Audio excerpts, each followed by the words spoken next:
Hi, Dr. Raj here, and today I want to talk about restless leg syndrome and iron deficiency anemia. So, once you made the correct diagnosis of restless leg syndrome, the American Academy of Sleep Medicine strongly encourages that you evaluate an individual for iron deficiency anemia. And how do we usually do this? The first thing most of us do is do a history, a physical examination, looking for signs of iron deficiency anemia, and we're probably going to order a CBC, a complete blood count. And what on the CBC tells me I am suspicious for iron deficiency anemia? Well, the hemoglobin and hematocrit are going to be low. The MCV, which stands for the mean corpuscle volume, will also be low. The RDW, which is the red cell diameter width, should be on the higher side. And if you order a peripheral smear and you look at the cells through a microscope, they should be microcytic and hypochromic.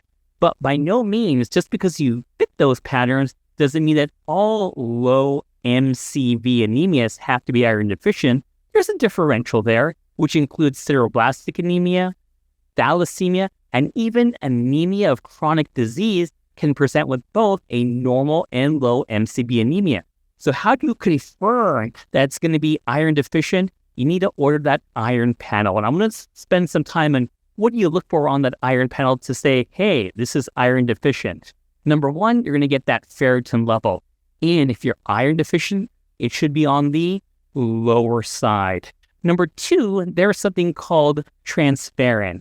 Transferrin is a protein made by the liver, and it carries iron that's bound to transferrin throughout the blood, so it can be giving it to all the different organs and tissues. And another terminology for transferrin is called the TIBC,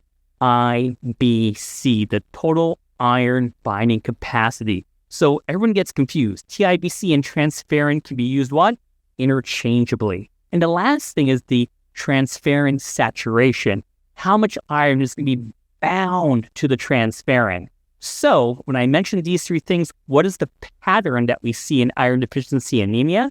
The ferritin is going to be low. The transferrin, otherwise known as the TIBC, is going to be high. The liver is making lots of this transferrin, helping to transport iron everywhere. But the transferrin saturation is going to be low. So when we talk about working up these patients, let me give you some pearls for your board exams that, of course, there are memorized values.